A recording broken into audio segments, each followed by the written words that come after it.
지역의 이슈를 만나는 시간 헬로 이슈 토크 시작합니다. 지난 6월 3일 치러진 제9회 전국동시지방선거에서 우리 지역의 당선인들이 모두 확정됐습니다. 4년간 우리 동네의 살림을 책임질 단체장들이 어떤 약속을 들고 나왔는지, 그 공약들이 실현 가능한 약속인지 하나하나 따져볼 필요가 있겠죠. 이 시간 이슈토크에서는 경북 북부 9개 시군 당선인들의 공약을 함께 짚어보겠습니다. 안형진 변호사와 함께합니다. 안녕하십니까? 네, 안녕하십니까? 네, 반갑습니다. 네. 네, 본격적으로 지역별 공약을 짚어보기 전에 포괄적으로 바라보면요. 이번 선거에서 우리 북부권 9개 시군 단체장이 모두 한 정당에서 나왔습니다. 이 당선인들의 공약을 쭉 봤을 때 어떤 공통된 흐름이 읽힙니까? 네, 이번 북부 9개 시군 단체장이 모두 국민의힘 소속 후보로 채워졌습니다. 당선됐다는 건데요. 네. 전통적인 보수 강세 지역으로서의 면모가 보인 것 같고요. 그런데 정작 이제 공약을 보면은 중앙 이슈를 이제 점점 부각하기보다는 어떤 지역 자체에 밀착된 이슈를 부각해서 이제 승부를 본다, 이런 점이 부각되었던 것 같습니다. 네. 키워드로 추려보면 크게 4가지입니다. 첫째가 인구 소멸 대응인데요. 9곳 모두 소멸 위험 지역입니다. 그래서 청년 정착이나 정주 여건, 그리고 출생 관련 또는 돌봄 관련 공약들이 빠지지 않았고요. 둘째는 당연히 이제 통합 신공항입니다. 대구 경북 통합 신공항이 의성 군위 일대에 들어서기로 하면서 거기서 뻗어나오는 철도, 물류, 배후 경제권을 어떻게 각자의 지역과 연결해서 이제 그런 시너지를 발휘하느냐, 이 점에 주안점을 두고 이제 여러 가지 공약이 나왔던 것 같고요. 셋째는 의료와 복지입니다. 우리 경북 북부가 가장 약한 부분 중에 하나인데요. 네. 종합병원 유치라든지 보건의료원 강화, 어르신 돌봄 같은 단골 공약들이 반복되었던 것 같습니다. 그리고 4번째로는 이것도 매번 나오는 건데 산업단지와 기업 유치입니다. 그 일자리 창출을 위해서 매번 강조되어 오던 게 이번에도 또 강조되었다, 네. 이렇게 볼 수 있고요. 그런데 기업 유치, 병원 유치는 좀 전 말씀드렸듯이 수십 년간 이제 계속 공약으로 제시되어 왔지만 뚜렷한 성과는 없는 부분이기도 합니다. 네. 그래서 현재도 상급 종합병원이 우리 경북 북부에는 단 한 곳도 없어서 어떤 많이 아플 때는 외지로 가는 불편함, 그리고 경제 유출이 있는데요. 다음 선거 때까지 어느 정도 실질적인 진전이 있는지 좀 지켜볼 대목이고요. 또 하나 우리가 지켜볼 것은 이른바 MOU 정치입니다. 그 정치인들이 어떤 기업이나 병원 유치함에 있어서 MOU를 많이 맺고 보도자료 내거든요. 네. 근데 정작 실질적인 진전은 없는 경우가 많습니다. 그래서 우리 지역에서 앞으로 공약을 실천한다면서 MOU를 맺었다라는 보도가 나올 때 그 후속 보도로서 어느 정도의 실질적인 계약과 부지 마련, 또 건물이 지어져 있고 인력이 마련됐는지를 한번 지켜볼 그런 것이 포인트다, 이렇게 네. 생각을 합니다. 그럼 이제 지역별로 살펴보면요. 일단 안동부터 시작해 보겠습니다. 이 권기창 시장이 재선에 성공했습니다. 네, 다만 민주당 후보와 1,600표 안팎의 초접전이 눈에 띄는데요. 이 권 당선인이 내건 공약 어떻게 보십니까? 예, 일단 그 50.9%로 당선됐습니다. 양자 네. 구도에서 민주당 이상걸 후보가 49%에 이르는 득표를 했는데요. 네. 여러 가지 원인이 있는데 종중 정치에 대한 염증이나 지역 정치에 대한 어떤 염증, 또 지역의 변화에 대한 젊은 세대의 욕구가 좀 반영된 결과인데, 결론적으로는 권기창 후보가 신승을 했습니다. 그리고 지역에서 꾸준히 활동을 해왔고 또 새벽부터 일어나서 성실히 업무를 했다는 점 등이 작용한 걸로 보이고요. 네. 공약 보면은 핵심은 안동 바이오생명 국가산업단지입니다. 사업비가 무려 8조 6천억 규모라고 설명을 하는데요. 네. 이것이 이제 예비 타당성 조사를 통과했다, 이것이 주요 성과이자 앞으로 이어가겠다는 공약으로 제시되었는데요. 또 하나는 이제 우리 안동을 비롯한 북부 지역의 묵은 가전대 자연환경보호구역이죠. 어떤 상수원이라 그랬는데 그게 일부 해제되었습니다. 이것도 성과이고 또 앞으로 계속되어야 될 공약으로 제시했는데요. 이것은 굉장히 어떤 큰 성과라고 분명히 인정할 수밖에 없습니다. 네. 그래서 이런 사업의 지속과 완결을 강조한 어떤 공약은 큰 의미가 있었다 보고요. 한편 또 좀 지켜볼 대목이 있습니다. 그 바이오 산업 단지의 예타 통과라는 것은 그 단지가 조성된다는 것이지 기업이 유치되는 것과는 별도의 의미입니다. 네. 지금 경상북도 북부에 많은 산업 단지들이 조성되어 있는데 분양이 안 되어서 많은 애를 먹고 있거든요.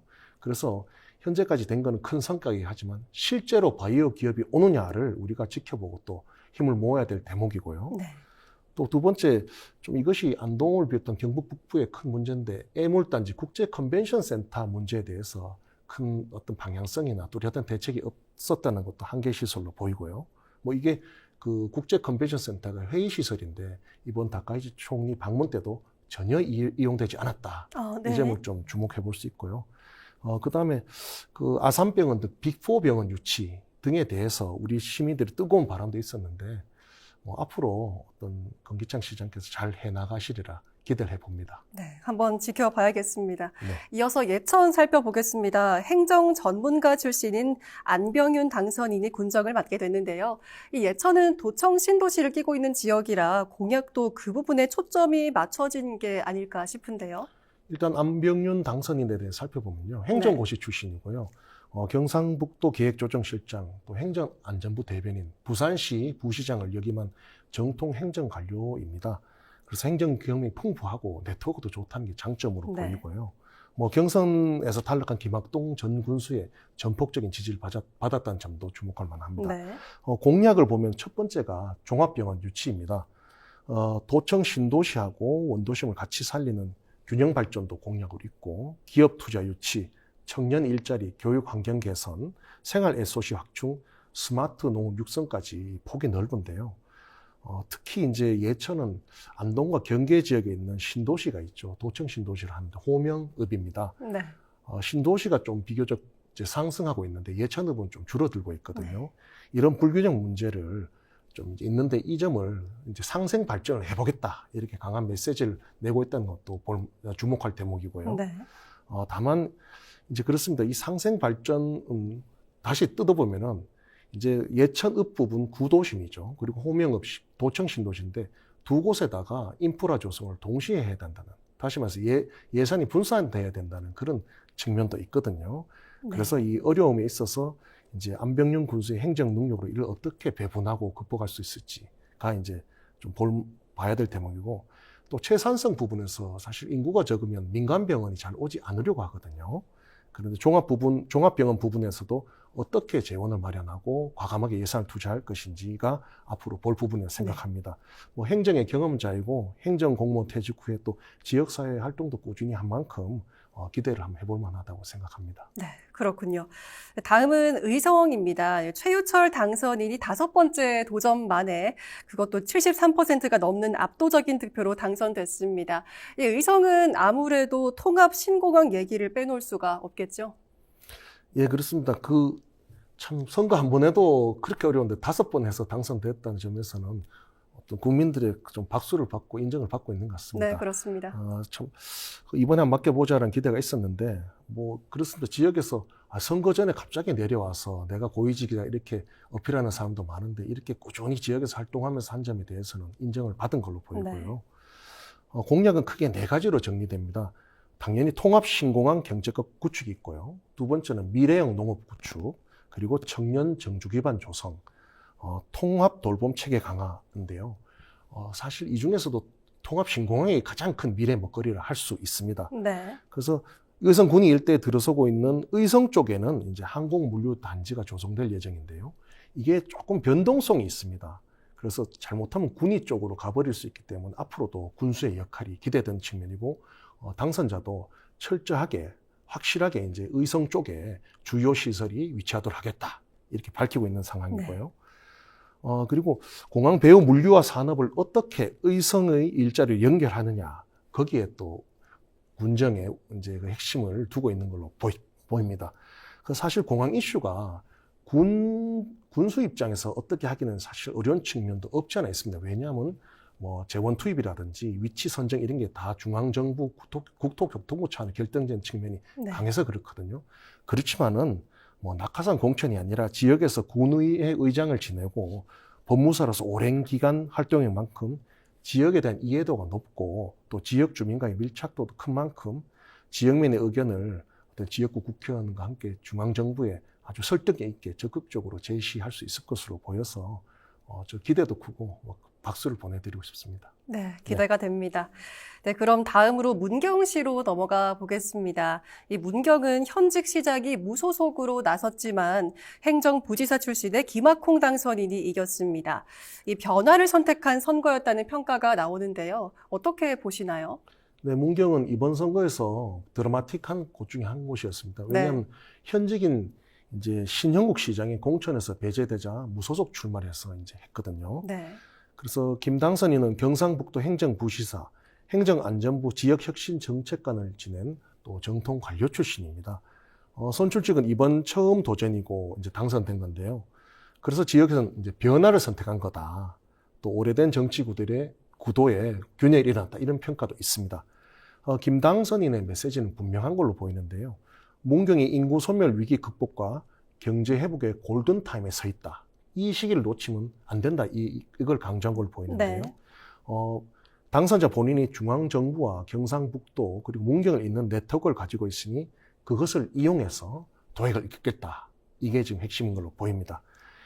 행정 전문가 출신의 장단점이 다 있는데요. 당연히 장점은 어떤 사업을 하려면은 중앙정부 또는 도청의 문을 두드려야 되는데 이 길을 알고 네트워크가 충분하다는 건 큰 장점입니다. 네. 반대로 약점은 또 문경 지역에서 오래 기간 살면서 직장 생활하고 또 생활 정치를 한 것은 아니어서 지역에 대한 이해도 또 밀착도가 뭐 지역의 전문가나 시도 의원보다 상대적으로 낮을 수 있다는 점인데요. 그럼에도 불구하고 문경은 김 당선인이 지닌 막강한 중앙도 네트워크를 임기 초반에 얼마나 이제 실제 예산과 사업으로 보여주느냐 이 점이 관건인데 잘 하리라 기대를 해봅니다. 네, 네. 그렇습니다. 네, 그럼 봉화군도 살펴보시죠. 봉화군수 선거는 끝까지 손에 땀을 쥐게 간 초접전이었죠. 네, 최기영 당선인이 200여 표 차이로 이겼는데 어떤 공약을 내놨습니까? 네, 그 봉화는 이번 선거에서도 손꼽히는 접전이었는데요. 네. 저도 개표 방송 보다가 막 가슴 떨레가 참 그랬습니다. 그렇습니다. 256표 차이로 이제 그 국민의힘 후보가 최기영 후보죠. 무소속 후보를 눌렀는데요.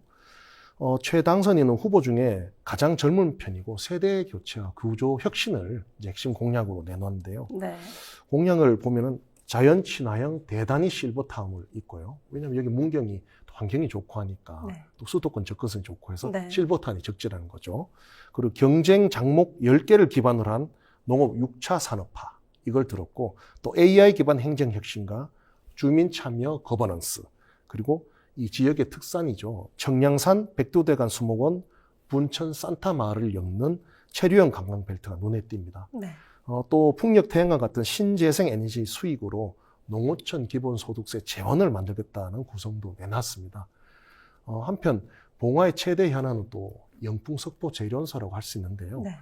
최 당선인은 중앙정부, 경북도, 기업 주민이 함께하는 협의체를 만들겠다라는 원론적인 입장을 밝힌 바도 있습니다. 일부 환경단체에서는 또 이전하자 이런 의견도 있고 합니다. 한편으로는 영풍석포 재련소 이전을 반대하는 석포 주민 및 주변 주민들의 의사를 잘 수렴해서 경북 북부에 포항 제철을 키워 나가보자 이런 의견도 있는데요. 네. 또 한편으로는 신재생 에너지를 기본소득 재원으로 낸다는 건 굉장히 참신한 아이디어입니다. 이런 아이디어가 이제 전국 최초로 좀 이렇게 잘 실현되길 바라는 기대도 있었는데요. 잘 하실 줄 믿고 또 응원해보는 마음입니다. 네. 응원하면서 지켜봐야겠습니다. 그렇습니다. 네, 다음으로 청송도 살펴보겠습니다. 윤경희 당선인이 3선에 성공했습니다. 네, 아무래도 오랜 군정 경험을 바탕으로 한 공약들이 눈에 띄는데요. 어떤 공약들이 있는지 짚어주시죠. 이게 엄밀히 말하면 윤경희 군수는 4선입니다. 네. 젊은 시절에 군수를 하고 상당 기간 공백기를 가진 다음에 이번에 3선에 또 그러니까 2, 3, 4선째죠. 당선된 건데요. 네. 군의회까지 같은 당 국민의힘이 주도권을 잡으면서 추진력 면에서는 힘을 받을 수 있고요. 공약은 기본적으로 농업과 복지로 요약할 수 있습니다. 대표 공약이 농업 안심소득 보전제입니다. 농산물 값이 떨어져도 농가소득을 일정 수준 이제 보전해주겠다. 이게 골자인데요. 네. 청송이 사과, 기타 농업으로 유명한 이제 군이다 보니까 농가 입장에서 와닿는 공약이기도 한데요. 또 여기에 어르신 돌봄을 강화하고 종합병원급의 이제 보건의료를 갖추겠다는 의료공약도 들고 나왔습니다. 또 청송이 주황산과 유네스코 세계 지질공원을 보유하고 있는 만큼 관광도 좀 활성화하겠다 이런 구체적인 공약들이 망라되어 있는 게 좀 주목할 수 있었는데요. 사실 윤경희 청송 군수는 경북 북부에서 가장 왕성한 정책을 펴고 있다는 측면에서 언론의 주목을 많이 받은 바 있습니다. 뭐 전국 최초의 무료 버스라든지 어르신 여러 애로를 해결하는 파리파리 민원 서비스, 뭐 27홀 규모의 국제규격 골프장, 뭐 백일홍 청송공원, 산소카페 청송의 브랜드도 있는데요.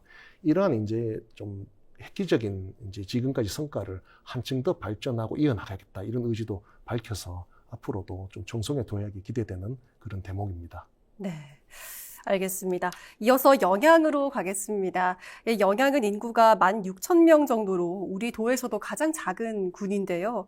오도창 당선인이 76%라는 압도적인 득표로 3선에 올랐습니다. 이 주요 공약 설명해 주시죠. 네, 먼저 오도창 군수에 대해서 간단히 살펴보면 이번에 삼선 고지를 점령했는데요. 구급 공무원부터 시작해서 이제 단체장까지 오른 입지전적인 인물입니다. 그만큼 지역 사회의 바닥 민심 또 하부 행정부터 상부 행정까지 두루 깨고 있는 분이라 할 수 있고요. 그러한 점 때문에 이제 그 압도적인 어떤 지지율을 얻었지 않나 이런 분석도 있습니다. 가장 눈에 띄는 공약은 전 국민 평생 연금 시대입니다. 이게 단순히 현금을 주겠다 이런 차원이 아니라 소득은 물론이고 교통, 주거, 복지, 의료까지 이제 삶의 전 영역을 공공이 책임지는 평생 행복 도시를 만들겠다. 이게 큰 그림으로 보입니다. 참 비전이 좋고요. 또 인구가 적고 고령화가 심한 군일수록 이제 민간 시장에 맡겨서는 기본적인 생활 인프라가 채상성 때문에 잘 안 되거든요. 그래서 공공이 직접 떠받치겠다. 이런 구상으로 보입니다. 그 외에 지역 소멸 대응, 농업 경쟁력 강화, 관광산업 육성도 함께 이제 강조한 바 있는데요. 일단 그 평생 연금의 이게 핵심 공약을 좀 보면은 현금을 직접 준다는 오해를 부를 수도 있는데 실제 설계가 어떤 방식인지를 국민에게 명확히 설명하면 좀 이런 오해가 풀릴 것 같고요. 또 하나는 이제 견제 구도를 좀 볼 수 있을 것 같습니다. 이번에 군수 선거는 국민의힘이 압승했지만은 광역 기초의회 선거에서는 무소속이 또 약진을 했습니다.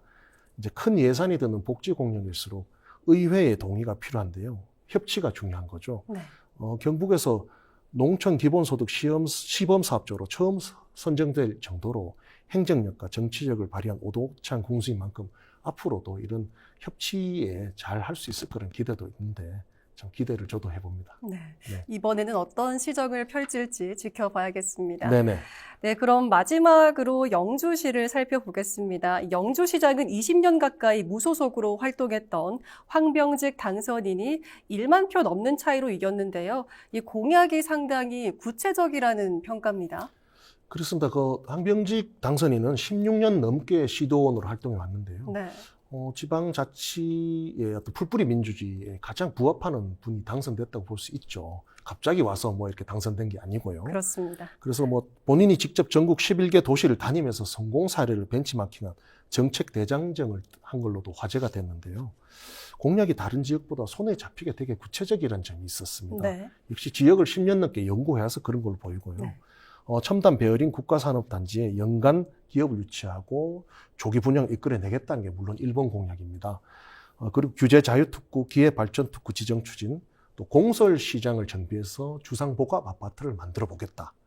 또 그게 원도심 재생의 측면이죠. 소백산 케이블카 설치, 영주시청 주차난 해소, 스마트팜 지원, 뭐 수소발전, 방산 드론 사업 육성, 뭐 좀 더 크게는 중부권 횡단철도 이제 완성 이런 거 굉장히 작은 데부터 큰 데까지 망라되어 있는데요. 그 좀 전 말씀드렸듯이 우리 지역에서 좀 여론이 있습니다.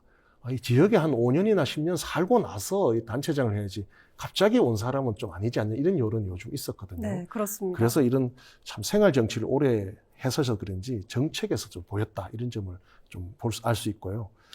공약이 굉장히 구체적이었습니다. 이거는 뭐냐면은 이것이 실행되었느냐 안 되었느냐를 분명히 판단할 수 있거든요. 예를 들어서 뭐 지역 산업 활성화 이런 추상적인데 이 황병직 당선자의 공약은 굉장히 구체적이고 그래서 시민들이 또 심판하기 굉장히 편하다.